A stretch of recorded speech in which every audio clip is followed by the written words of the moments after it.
ವಿಶ್ವವಿಖ್ಯಾತ ವೈದ್ಯರು ಹಾಗೂ ಕ್ಯಾನ್ಸರ್ ರೋಗ ತಜ್ಞರು ಆಗಿದ್ದ ಒಬ್ಬರು ಜಾಗತಿಕ ಪ್ರಶಸ್ತಿಯೊಂದನ್ನು ಸ್ವೀಕರಿಸಲು ವಿಮಾನದಲ್ಲಿ ಪ್ರಯಾಣಿಸುತ್ತಿದ್ದರು. ತಾಂತ್ರಿಕ ದೋಷ ಕಾಣಿಸಿಕೊಂಡ ಕಾರಣ ಅವರಿದ್ದ ವಿಮಾನ ಬೇರೊಂದು ಏರ್ಪೋರ್ಟ್ ಅಲ್ಲಿ ಇಳಿಯಬೇಕಾಯಿತು. ಮುಂದಿನ ವಿಮಾನ 10 ಗಂಟೆಗಳ ನಂತರವಿದೆ.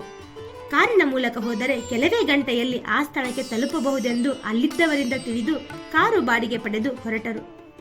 ದುರ್ದೈವದಿಂದ ಇದ್ದಕ್ಕಿದ್ದಂತೆ ಹವಾಮಾನ ಬದಲಾಗಿ ಧಾರಾಕಾರ ಮಳೆ ಸುರಿಯತೊಡಗಿತು. ಎಲ್ಲೋ ಹೋಗಬೇಕಿದ್ದ ಕಾರು ದಾರಿ ಸರಿಯಿಲ್ಲದೆ ಎಲ್ಲೆಲ್ಲೋ ಸುತ್ತಾಡಿ ಕೊನೆಗೆ ಕತ್ತಲಾಗಿ ಒಂದು ಕಡೆ ನಿಲ್ಲಲೇಬೇಕಾಯಿತು. ದಣಿವು, ಹಸಿವು ವೈದ್ಯರನ್ನು ಕಂಗೆಡಿಸಿತ್ತು. ಮುಂದಿನ ಪಯಣ ಅಸಾಧ್ಯವಾಗಿತ್ತು. ಆಗ ವೈದ್ಯರು ರಾತ್ರಿ ಉಳಿದುಕೊಳ್ಳಲು ಮನೆಯೊಂದನ್ನು ಹುಡುಕಲು ಆರಂಭಿಸಿದರು. ಅವರಿಗೆ ದೂರದಲ್ಲಿ ಮುರುಕಲು ಮನೆಯೊಂದು ಕಣ್ಣಿಗೆ ಬಿದ್ದಿತು. ಅತ್ತ ಕಡೆ ಹೋದ ವೈದ್ಯರು ಆ ಮನೆಯ ಬಾಗಿಲು ತಟ್ಟಿದರು.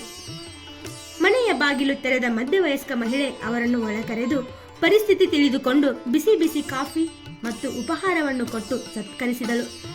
ಕೆಲ ಹೊತ್ತಿನ ನಂತರ ಆ ಮಹಿಳೆ ದೇವರನ್ನು ಪ್ರಾರ್ಥಿಸತೊಡಗಿದಳು. ಅವಳು ವೈದ್ಯರಿಗೂ ಪ್ರಾರ್ಥನೆಯಲ್ಲಿ ಪಾಲ್ಗೊಳ್ಳಲು ವಿನಂತಿಸಿದಳು. ಆದರೆ ವೈದ್ಯರು, ನನಗೆ ಪ್ರಾರ್ಥನೆಯಲ್ಲಿ ಯಾವ ನಂಬಿಕೆಯೂ ಇಲ್ಲ, ನಾನು ಕೇವಲ ದುಡಿಮೆಯಲ್ಲಿ ಮಾತ್ರ ವಿಶ್ವಾಸವಿಡುವುದಾಗಿ ಹೇಳಿದರು.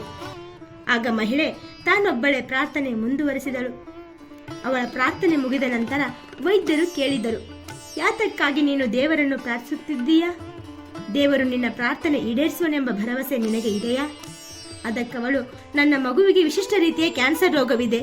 ಅದನ್ನು ದೂರದ ಪಟ್ಟಣಕ್ಕೆ ನಾಳೆ ಬರುವ ವಿಶ್ವವಿಖ್ಯಾತ ವೈದ್ಯರು ಮಾತ್ರ ಗುಣಪಡಿಸಬಲ್ಲರು. ಆದರೆ ಅಲ್ಲಿಗೆ ಹೋಗಲು ನನ್ನಲ್ಲಿ ಹಣ ಇಲ್ಲ. ಹೀಗಾಗಿ ದೇವರೇ, ನೀನೇ ಏನಾದರೂ ದಾರಿ ತೋರಿಸು ಎಂದು ಪ್ರಾರ್ಥನೆ ಮಾಡುತ್ತಿದ್ದೇನೆ. ಪರಮಾತ್ಮ ನಿಶ್ಚಯವಾಗಿ ನನಗೆ ನೆರವಾಗುತ್ತಾನೆ ಎಂದು ಭರವಸೆಯಿಂದ ಹೇಳಿದಳು.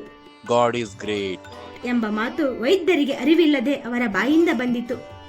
ಕೆಟ್ಟು ಹೋದ ಪ್ಲೇನ್, ಧಾರಾಕಾರವಾದ ಮಳೆ, ದಾರಿ ತಪ್ಪುವಿಕೆ, ತಲುಪಿದ್ದು ಈ ಮನೆಗೆ.